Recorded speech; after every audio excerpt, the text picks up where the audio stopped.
You are watching Travel World Online. So, first of all, it's a great pleasure to be here at the TAFI Convention, and thanks to the organizers who organize it very well, and some very good sessions we've had since yesterday. In fact, today morning was a fantastic session, and what Zubin said, collaborate and partner. And I see that the industry is now transforming and transcending into something that is going to be very spectacular. As we all know, the whole world of travel and tourism and the whole economical world is now looking at India. As you recently said, though I've been saying it for the last couple of years, but since McKinsey came out with a report saying that this is not India's year or a decade, this is India's century. So I feel it is indeed going to be India's century. The way this nation is transforming, the way this nation is putting reforms and business first and the ease of business, I think India is going to be poised for a spectacular growth, and not just growth. I think growth, progress, and success is what India will be looking forward to in terms of tourism. As we were speaking, during the networking sessions, that there was a time when people used to say, "Oh, there's no business." Now people say there is business, but there is no margin. Yes, the margins have shrunk, but that doesn't mean that there is no income. There is a various difference, the stark difference between margin and income. Now, India has to be and will be a country and a nation of volumes of business. And that's why every industry is looking at India. Everybody wants to come and manufacture in India.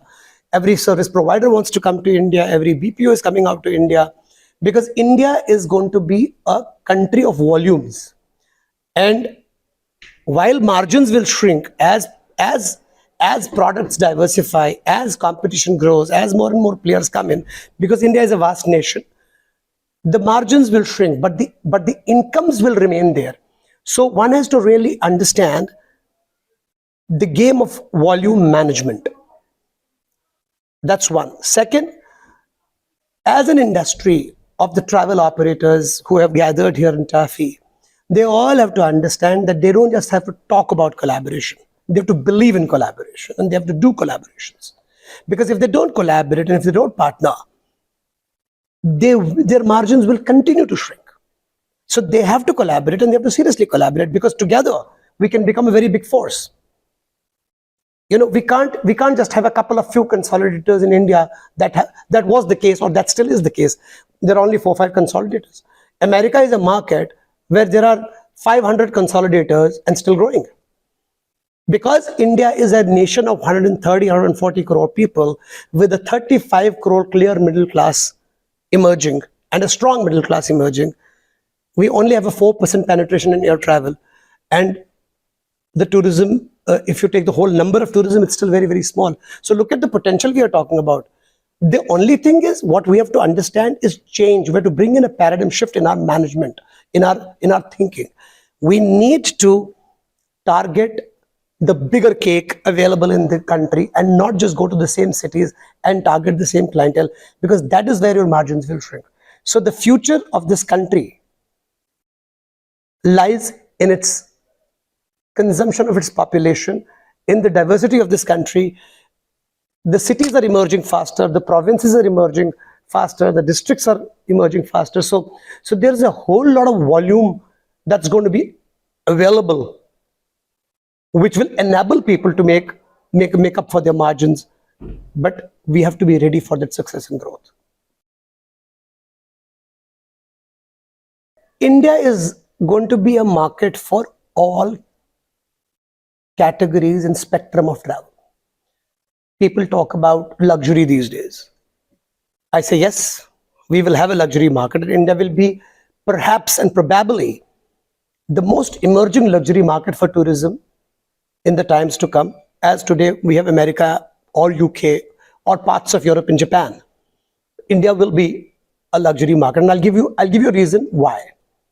When pandemic struck India and nations started opening up gradually and international borders were shut, the domestic hotel industry flourished and prospered. We may not have had so much of business in the cities. However, Even they did very well with the staycations and workstations. But you have to understand, the hotels and resorts in remote locations where people went for vacations and stayed there for, days together. In fact, the average duration of stay in a resort that was 2 to 3 days went up to 15 days. And look at the average daily rate Indians paid in those hotels and resorts. That is a testimony that India is going to be a luxury market. So in fact, I was just, during these sessions at TAFI on the sidelines talking to a few people, and they said, look, today, some hoteliers came up to me and said, look, today, there was a time when we used to go behind $1 and say, look, we want dollar market. So people who were handling American market or the European markets or the Japanese markets, we used to go to them and say, look, boss, we need your business. Today, they say that we have only earmarked a very small inventory for our inbound sector. We have kept more and more for our domestic sector because our average room rates have gone up. Therefore, India is truly going to be an emerging luxury market. Having said that, India has a very broad spectrum of travel, and people will spend money across all budgets. So I would not say that India will only be a luxury market. India will be an emerging luxury market, but India will have, the market is growing for everybody, and it will have potential for across all budget categories. Travel industry is the biggest example of partnership and synergy, because the whole ecosystem of the travel industry is built around partnerships and synergies. A hotelier cannot do without a travel partner cannot do without an airline cannot do without a distribution partner. So it's a segment. Tourism is all about partnerships and synergies. The stronger the partnerships become, the better the ecosystem will become. What is the share of Ebix Cash today in the I market? can't give you the numbers because we are bound by the regulators currently, because we are the applicants for the IPO in India, and we have a DRHP in process. So I can't give you any numbers. But what I can tell you is that, and you must have seen it over the last few years, that we are the emerging players who are relevant, who will stay relevant in the business of travel and tourism in India. And when I say emerging very large players.